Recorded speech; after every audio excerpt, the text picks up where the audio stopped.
there will be no violence. MDC is going to be wiped out politically. Tsvangirai sees it and is panicking. This is why now he's nitpicking and trying to find faults in the system, which all along he didn't see. And you know, he contradicts his own spokesperson. His own spokesperson goes about and says, we are very happy. We are campaigning freely in the rural areas. So Chinamasa says so. And that is true. We meet their tracks all over. Wachifamba wachiita meeting wega muruzeva wachiridza ngoma to create the impression that it's local people. No. Those people mawindi are kufamba now mumotika will vote where their basis. That is if they registered.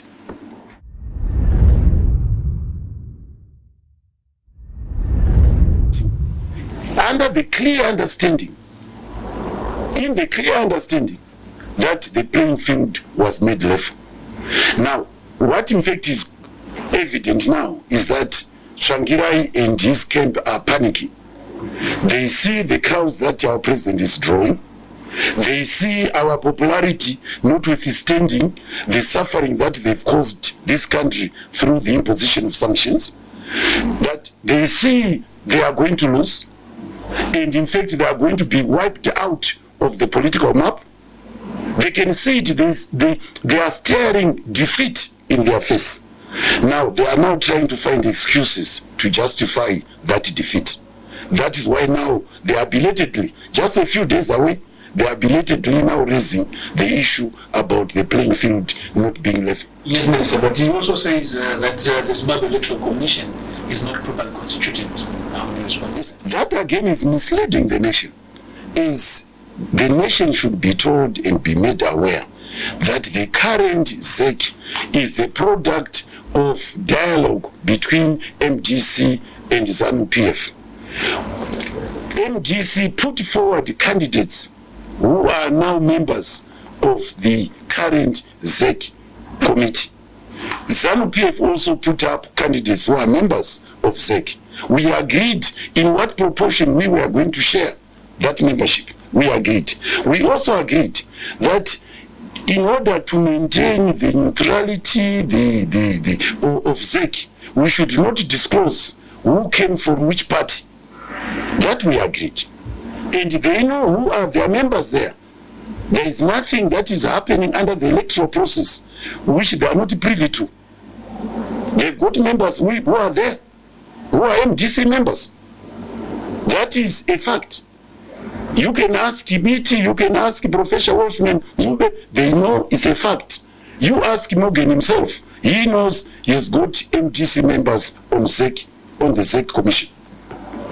All this again is to try to find excuses to justify defeat which is staring them in the face. Another serious allegation is that presidential ballot boxes will be carried from the different polling stations and brought to Harare to the National Command Center so that the counting will be done at that command center. Is that true? In a way, I'm not surprised. He lacks basic education. He's a very modest education, unfortunately, for MDC, and also unfortunately for a member of the opposition and for the country. He lacks basic education to understand the process. The process is very simple. The polling is at a polling station. That's where people go to vote. The counting is going to be done at each polling station. As you are aware, under each polling station, there are going to be 4 ballot boxes for the councillor, for the member of parliament, the House of Assembly member, for the senator, for the president, under each polling station. There are a number of polling stations in a ward. As you know, our voters' roll is ward-based, not constituency-based, ward-based. You can only vote in the ward in which you registered, in which you reside. Now, when the voting is finished, there will be counting of the votes cast for the councillor at that polling station. There will also be simultaneously counting of the votes cast for the House of Assembly member. Similarly, there will be counting at that polling station of the votes cast for the senator and for the votes cast for the president. And the results for each of that counting will be announced straight after the counting at that polling station. What he does not understand is that the results of a polling station cannot tell us who has won. In order to find out who has won as a councillor, you need to collect the results of all polling stations which come under a ward. That will tell you which councillor has won, who has won the mandate of the people to represent them as a councillor. Now, you cannot tell who has won in a constituency, House of Assembly constituency, unless you collect all the votes from all the polling stations in all the wards which constitute that constituency. And that collation will be done at the constituency center. In other words, there is a constituency center for the House of Assembly constituency. So all the results which come from polling stations in the wards, in all the wards, will now be collated and added at the constituency center for the House of Assembly constituency center. Now, as you know, for the senator, we aggregated, we put together a number of House of Assembly constituencies to make up a senatorial constituency. Now, in order to decide and to determine who has won in a senatorial constituency, you now need to add the results from each of the constituencies which constitute the senatorial constituency. Now, and that will be done in a senatorial constituency center. Now, in order to determine now which candidate has won the presidential election, you now need to count, to collect the results from all the polling stations countrywide, from all the House of Assembly constituencies countrywide, from the senatorial countrywide. You need now to collect all those. And basically we are talking here of collecting the results of polling stations. Let's not worry about what happens at the centers, House of Assembly Constituency Center or Senatorial Constituency Center. The results which count to decide whether a councillor is won, a House of Assembly member is won, a senatorial candidate is won, the president is won. The results which count come from the polling stations. He must understand that. And I thought that he has got quite lawyers around him who could advise him properly and not to mislead the nation to say that the results of the presidential candidate are counted at the center. In other words, we carry boxes. We will not carry boxes from the polling stations. If they are carried, it's only for storage, because the results would already have been established at the counting, which is done at the polling station. He must know that. One issue that has been talked about during this campaign period is that of sanctions. ZANU-PF says sanctions which were brought in with the help of the MDC, I think there's been quite a number of time that Tsvangirai has been on television telling the West that sanctions should be brought on Zimbabwe. ZANU-PF says these sanctions have brought Zimbabwe's economy to its knees. But MDC, especially that led by Tsvangirai, says there are no sanctions. There are only targeted sanctions. What is the difference? Are they sanctions? Are there no sanctions? What is really happening? As you are aware, let me just say before I respond to you, that throughout their advertisements, throughout their speeches, and I'm referring here to both opposition parties, that is Zimbabwe and Morgan Tsvangirai's party and Mutambara's MDC, they've never sat down with the sanctions. Throughout. Clearly, they asked for them, they wanted them to continue, and because of that, they cannot sit down with the sanctions, because the people who impose the sanctions are the very people who are funding them, who are sponsoring them. So they cannot be seen to be biting the hand that feeds them. So clearly, they will never say pasi nemasanctions because ndo wakakoka endizve wari kuvapa mari ndo wakaisa masanctions acho. You see, their mentality is very crooked, should we say. They've got a very evil mentality. They ask for sanctions, they ask for the imposition of sanctions. Now that they are biting, now that they are, the people are suffering through the sanctions, they go to the very people who are suffering to ask them to vote for them. What logic is that? Clearly, you know, it's like musikana arikuda kupfimba mukomana arikupfimba musikana wotenga pinjisi yekuromanzi wemusikana woti ndide. Politics zipi izozo? Now the sanctions, as they say, are comprehensive. They are just not targeted against individuals. They are not just travel bans on individuals. First, let me take just the travel bans. You know, the wheels of the economy are run by individuals. Companies don't run themselves. It's persons who run companies, who run businesses. If we are talking about the railways, the airways, if we are talking about any business, it's run by individuals, by persons. Now, those persons need to meet their suppliers, need to meet their customers. Now, what the sanctions have done is that they've targeted all individuals who are critical to our economy, so that they don't go to their customers, they don't go to their suppliers, they don't go to source for spares, and so forth. Now, how do those individuals run the companies if, in fact, they cannot meet their suppliers, if they cannot meet their customers? The world over, people know that when you are doing business, it's not just the business sector, it's also the government. This is why you find when the French president is going to Iraq, he goes with him business people. When Brown is going to China, he takes with him the business people. Basically, as you know, they mounted against Zimbabwe and the Zimbabwe government, ZANU-PF, a malicious demonization of our president and the country. Each day they fabricate falsehoods against Zimbabwe, against our country. They lie about alleged human rights abuses in the country which do not exist.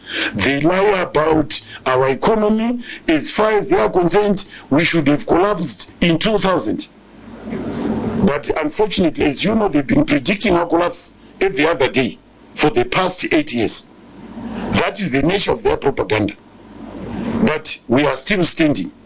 And come 29 March 2008, will be even stronger.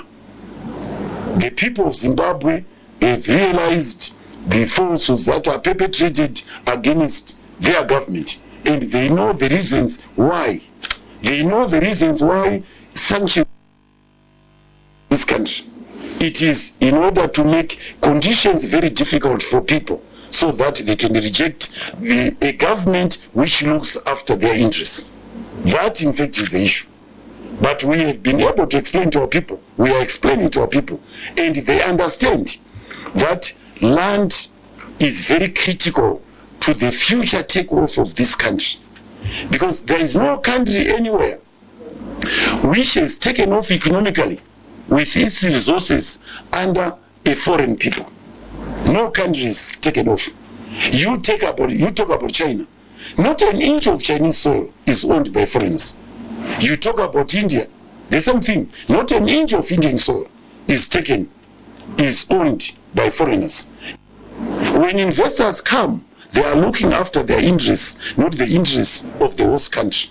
It requires an indigenous population to safeguard the interests of its people. If you do not have corresponding businessmen, corresponding investors who are indigenous, you will never take off. But we are lucky that we have been able to reassert our sovereignty over our assets, over our resources with minimal blood. So the course where there is no change, no meaningful change, no permanent change, which can come without a cost. And the cost we are going through in order to own our resources is the imposition of sanctions which are causing the temporary suffering. But everybody is surprised that notwithstanding the sanctions over the past 10 years or so, we are still standing. It has taken us time, and it will take us time to look for new friends. And the reason basically is that, as you know, our economy was tied to the British, to the Europeans, to the Americans. Our machinery, our factories, our investors, our business people, the people who owned this economy until 2000, until now I might say, are British, American, European. This is why we have problems about spare parts because of the sanctions. We cannot refurbish the machinery that we acquired from them because of the sanctions. And therefore, we have a situation where there is reducing productivity, obsolete equipment. But we are getting around that by looking for new friends. And these new friends, if we are serious, which we are, these new friends are the future. At the moment, the Chinese economy is already overtaking that of Germany. It will become the third economy. Not long, in the next couple of years, it will overtake that of Japan. And the Americans are panicking. They know it. They know that the sun is setting on their empire, on their status as a superpower. From there, one of the issues that we talked about that I asked Comrade Chinamasa has to do with the Human Rights Watch report, which was released a few days ago. The report has another long list of allegations, which really paint a picture of Zimbabwe not going to have free and fair elections. But is that the case? To start with, the report alleges that the delimitation exercise carried out by the Zimbabwe Electoral Commission is in favor of the ruling party's RPF. That allegation is now coming a week before the election. Take note of that. When it was done, at that time we started the SADC initiated dialogue. Both of these people who are representing MDC in the dialogue were saying they were very happy with the delimitation. That was way back, I think, in December. They were very happy with the delimitation. They said so. And all along, they've never uttered that allegation. But they now realize they are staring defeat in the face. They now find excuses. In which way is it skewed in favor of ZANU-PF? You might want to ask.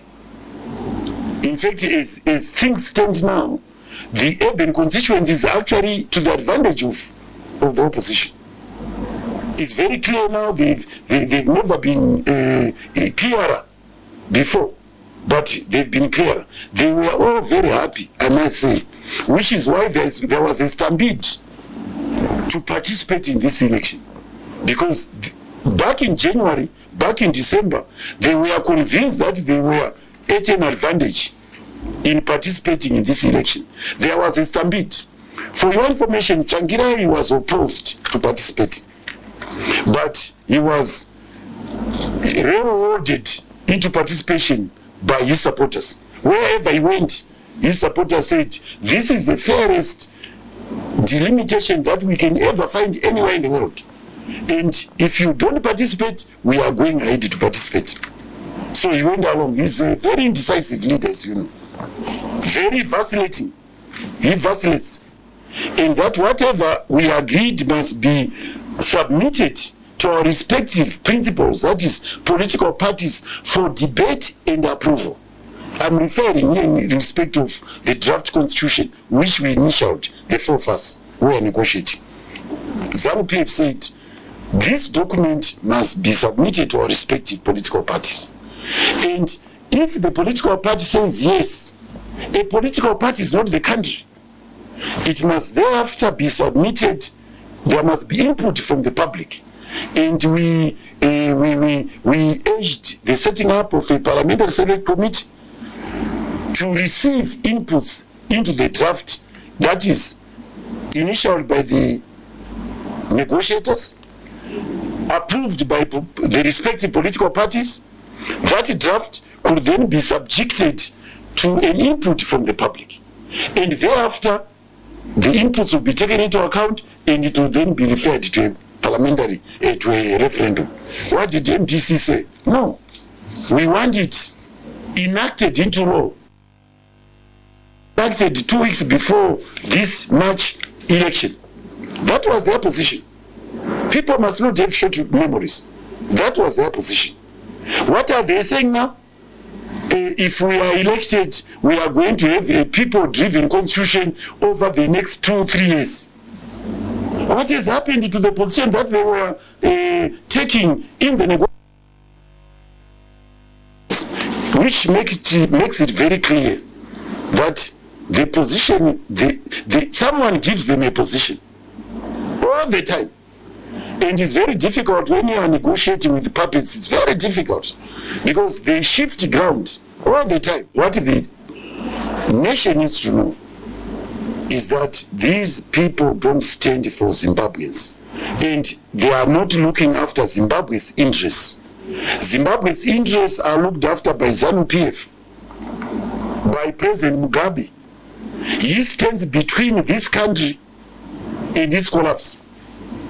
And the British know it. The British know it that if they remove Mugabe, there will be a reversal of the land issue. The land will go back to the whites. The Human Rights Watch report also says that the Zimbabwe Electoral Commission is made up of people with a military background, and they say because of that, it is heavily biased. But what is the real situation on the ground? We spoke to Comrade Chinamasa. To start with, you know the history of this country. The history of this country is that at independence, because we had a protracted armed struggle, at independence we had in excess of maybe 150,000 trained cadres, militarily trained cadres. The army absorbed maybe 80,000, which went into the integrated army. But one thing that the army did was that they embarked on intensive skills development, management skills. If you want a good manager, look to the army. They've got a diversified skills base in the army. If you are looking for veterinary surgeons, you'll find them in the army. For doctors, you'll find them in the army. If you are looking for people who are good marks people, marksmen, you'll find them in the army. If you are looking for educationists, economists, lawyers, the army trained a very broad base of skills. Now, with age now, those people are retiring, and we are approaching them into the various sectors of government. An army anywhere in the world, if I may say so, anywhere, an army worth its salt, anywhere in the world, is the source of management skills. If it has no management skills, you don't have an army. It's just in words that we have an army. Because why is that so? Because for an army to move materials, human resources to any country, whether we are fighting in Mozambique or we are fighting in DRC, you need to move heavy equipment. You need to move soldiers. And you need to reorganize them. Now, all that requires management, more than just the skill to kill. Now, that basically is what the industry, commerce.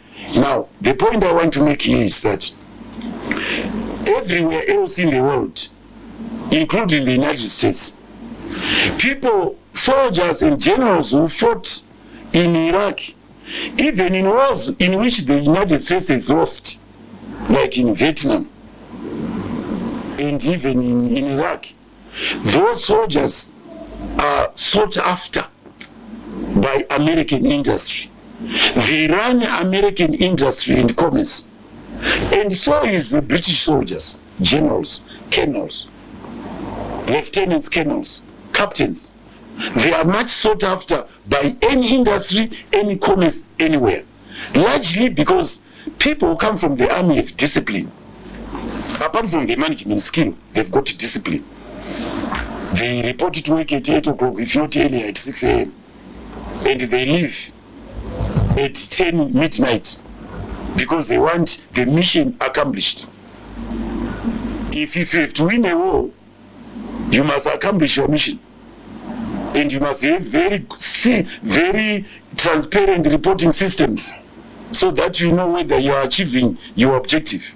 That's what most armies do. And our army is basically second to none in Africa in terms of the skills base that it created within its ranks. We have benefited from it, and there is no question about whether there is bias or not.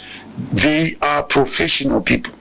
Now, if they are making reference to the fact that the chairman of the commission is a former colonel, why did they not raise that objection when he was a judge? He is a judge. He is a judge. No one queried about his objectivity, about his impartiality. He is now nitpicking. They just look at a structure and say, who are the people there? These people, someone is from an army and so forth. They are just nitpicking. The present ZEC, as I mentioned, is constituted from nominees of ZANU-PF and MDC.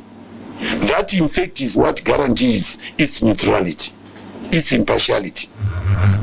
And so far, there is nothing you can point to what they've done which points to any bias in any direction. If anything of the sort had happened, they've got their nominees on the commission. There's probably my last question on the Zimbabwe Electoral Commission. And there's also the issue of what they've called minimal voter education. They say there was enough time to educate the voters. But now it's not clear whether this will affect voters from one part or the other. But what would be your response to the issue of minimal voter education? I don't accept that there was minimal voter education. In fact, the reports I received was that the voter education this year has never been like that before. It was countrywide. In fact, what they write, you sometimes get to a point where you start thinking, are they writing about Zimbabwe?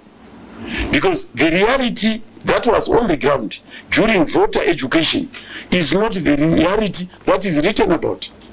The reality, all of us who are on the ground saw men and women on foot, door to door, educating villagers, educating people in the towns. That is what we saw. Countrywide. In fact, my only complaint is basically that because the ZEC recruited from the teaching profession, it basically undermined the educational system. That is my complaint. Because clearly what happened was that most of the educators, in fact the bulk of the educators were teachers. And it virtually collapsed the school system. That is my complaint. But to say that there was no voter education is basically not true. It's false. It's just, you can see now they are preparing the ground to explain their defeat. This is why you find that even when they report about the rallies that Simbamacon is holding and so forth, they hide the fact that he's not pulling any crowds. When they report on crowds addressed by Shangirai, they deliberately hide the fact that he's not pulling any crowds. When they report on our president, they hide the crowds. But you see, whom are they fooling? To come 29, the crowds will go where they are going right now. It's not the media which votes. It's not the distortion which will vote on 29. It's people.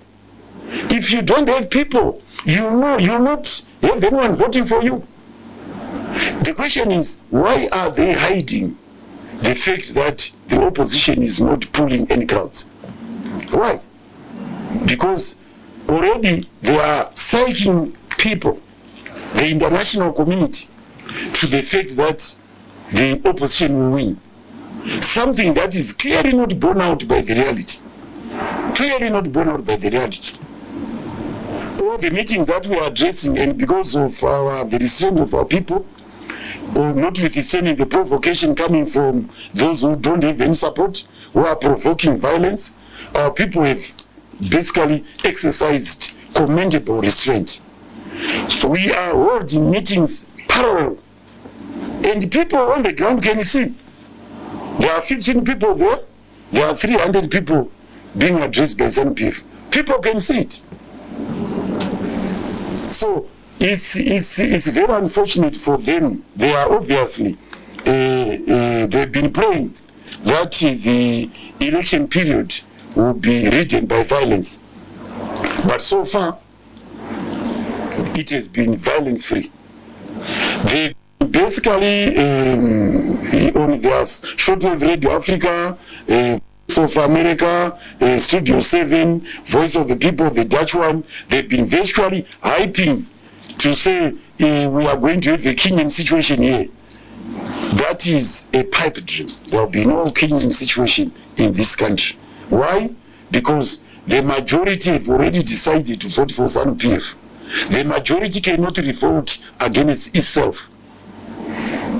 Are you understanding me? The majority cannot revolt against itself.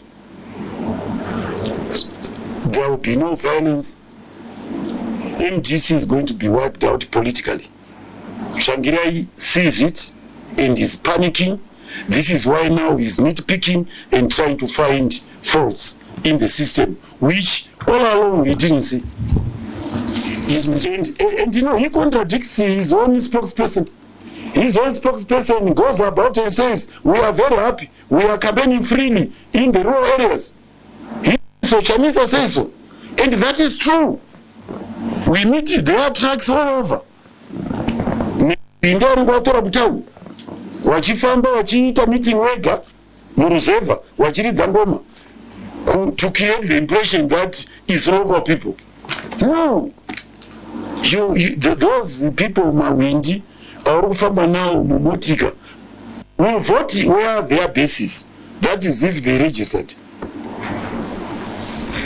That's okay, Minister. That some of my questions. But one issue that has not really come out of this report is that there is also intra-party violence within MDC itself. And then maybe we call it interfaction between the two factions. This is nowhere in this report. I don't know if you want to... Well, there was, as you know, MDC is just a part of violence. Right from the outset. We never had any violent campaigns until MDC came on the scene in 2000. And as you know, they were in league with the white farmers. They trained militias locally and also in South Africa to come and cause mayhem in Zimbabwe. Not only during election, but during the land reform program. This is why our land reform program was protracted, because we were facing violent resistance and provocation from the opposition, from the white farmers. So MDC is a part of violence. You are aware, of course, of the violence when they were burning shops, burning buses, and so forth. Burning the very infrastructure, the very facilities that they also need.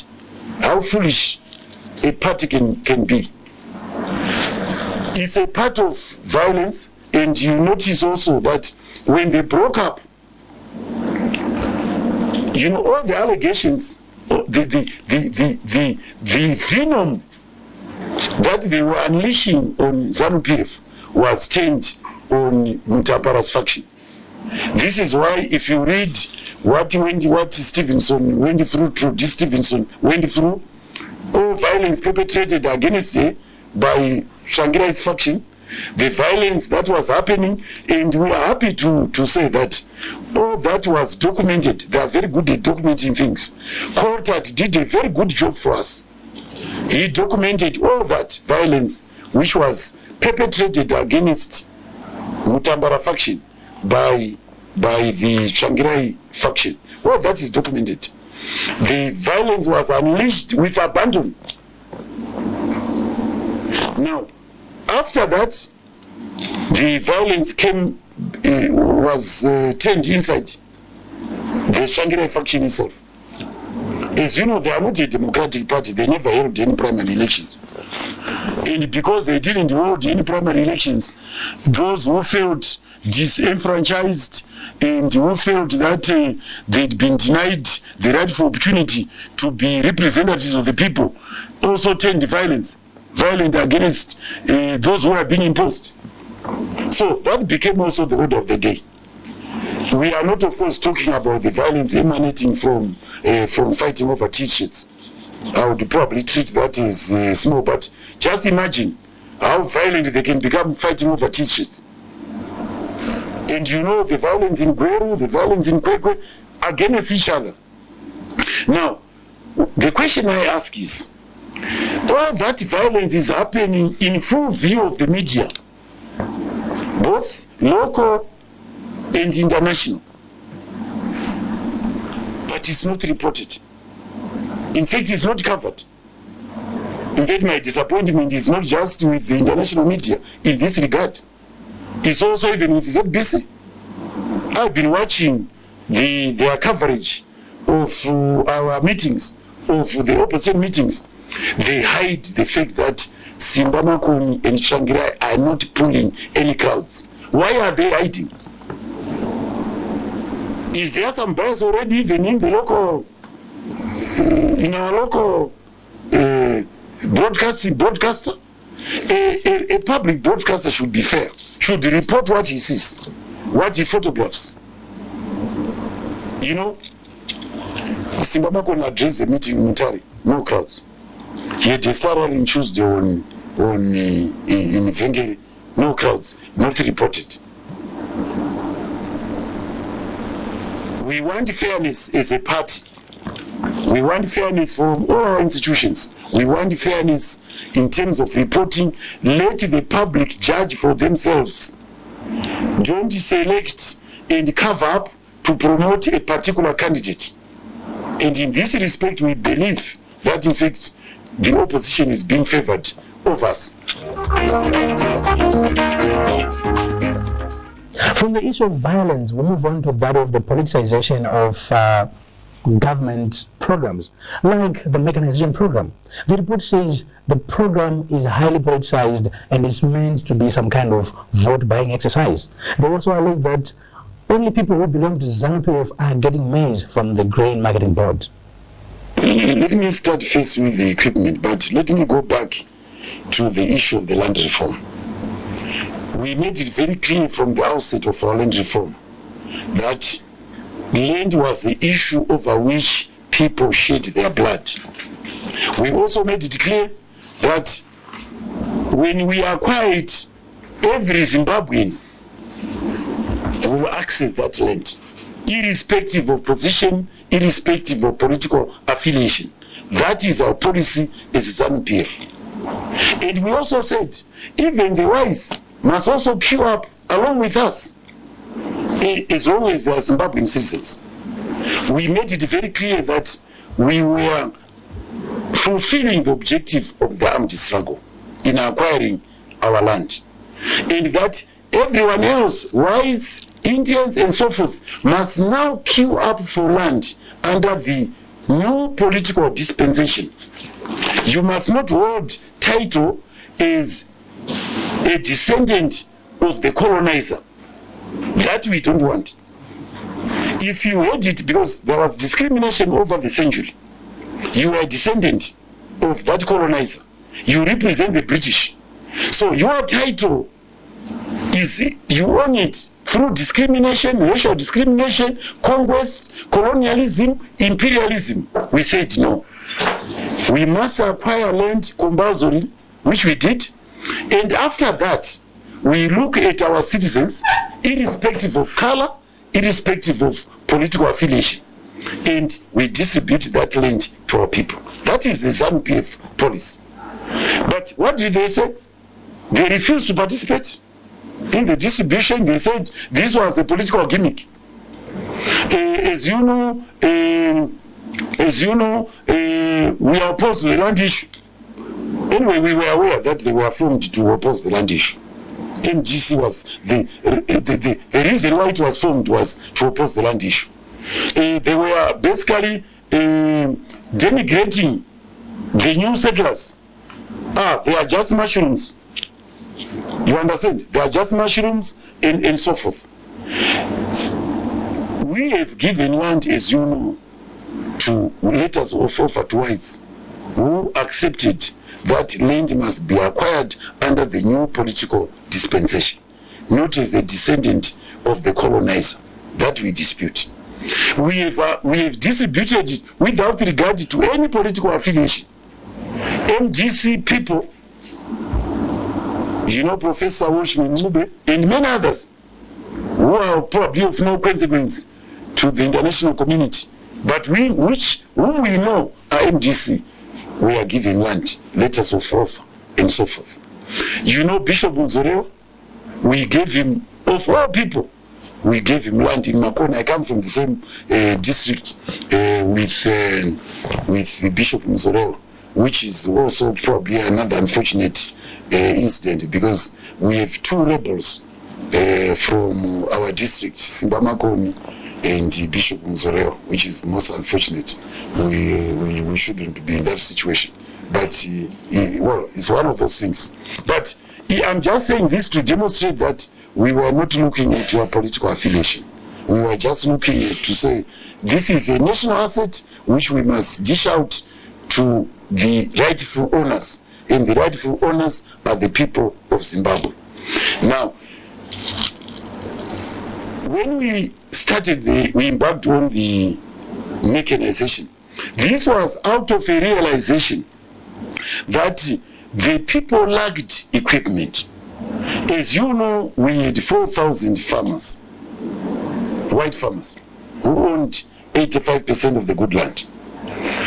When we embarked on our land reform program, we ended up with something like 20,000 A2 farmers. Do you understand? Yes. We ended up with something like 300,000 households, A1 farmers. You see the number. What we have done with land, we have democratized land ownership. We have democratized ownership of our assets. Where those assets were owned by 4,000 people, we can now boldly, confidently, and proudly say we have given that land to in excess of 350,000 households. I'm sure that from that statistic alone, you'll understand why there was no way we could make do with the equipment that was there. Between them, the 4,000 whites had something like 30,000 tractors, which had already aged because it had not been replaced. And clearly, those farmers sold their tractors and so forth, but that is all now obsolete. So the problem that we are facing as government is basically lack of adequate equipment to till the land. We now have in excess of 350,000 household farmers to look after. So, as a government which looks to the future and to the present, we had no way that we could achieve economic recovery without addressing the issue of shortage of equipment. Now, we embarked on that exercise last year. We started with phase 2, and let me make it clear, Dr. Gono was basically in charge of the equipment, said, and this was quite debated, do we also give to MDC, do we also give to, and so forth. And we made a decision, a collective decision, that that equipment must go to every farmer, irrespective of political affiliation. Anyone who can produce food, we don't care whether you are an MDC connected farmer, we don't care. As long as you can grow the food, you are a good farmer, we give the equipment to you. This is why in Parliament, one of the criteria was that we give to members of Parliament. And all the members of Parliament got. Those who didn't get it refused. Like I believe Tendai Biti and was boasting about it. that he refused. And when I asked him why he refused, he says, I'm not interested in farming, I'm a lawyer. That is his opinion. It's his right to refuse. But I can give you all the MDC MPs who got tractors, both senators and MDC. It's in the same way that, in fact, with a parliamentary car scheme, we have not discriminated against MDC. Why should we discriminate on tractors and not on cars? In fact, do you know that cars are more expensive than tractors? They've been buying Pajeros and so forth, they've not been discriminating.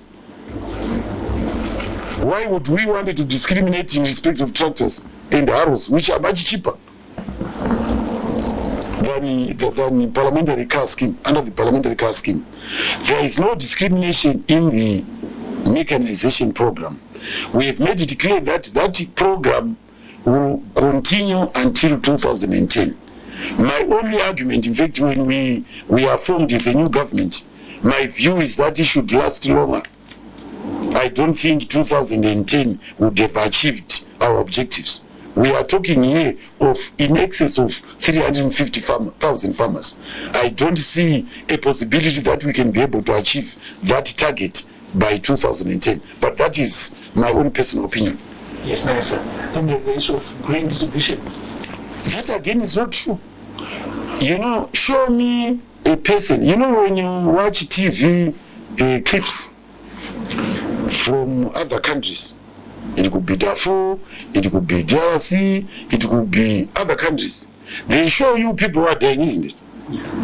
Why don't you and your crew take me to those people who are dying on the street because they have no food?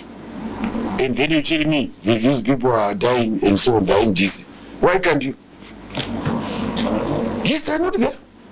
Because notwithstanding the hardships, we have tried hard to feed all our people. And I'm happy that those observers who come to visit us will not find any person who is dying on the street because of hunger. I'm not saying that we have an optimal position in respect of food security. No.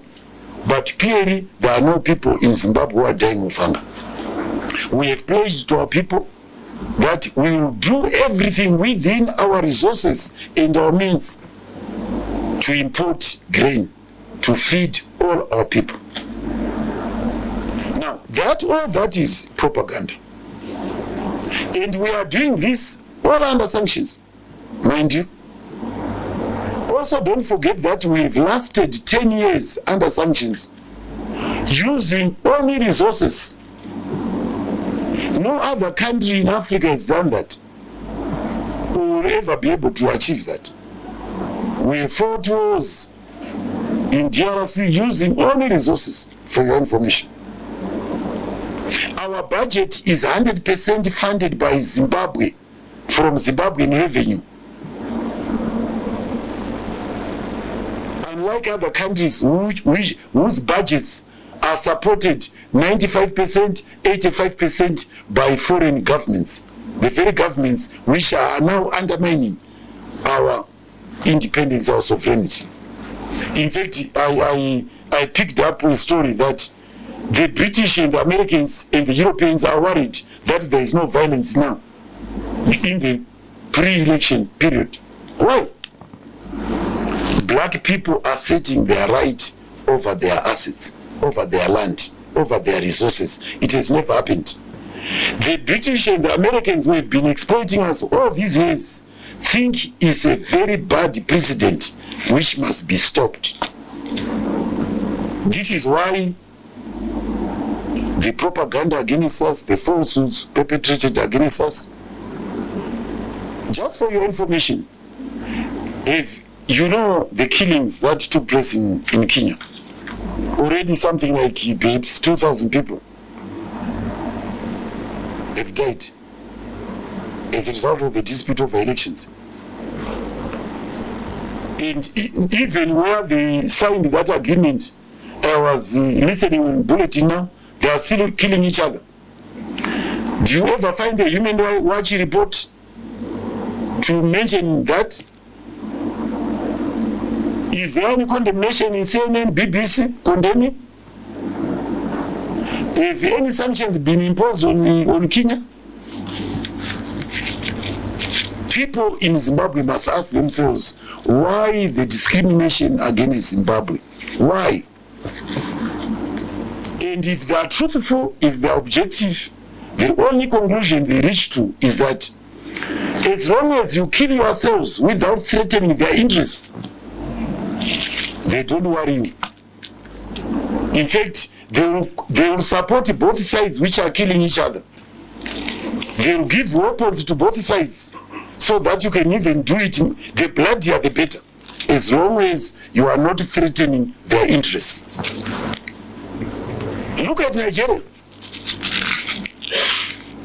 That election, in full view of them, but because it was not threatening their interests, their own interests, no problem.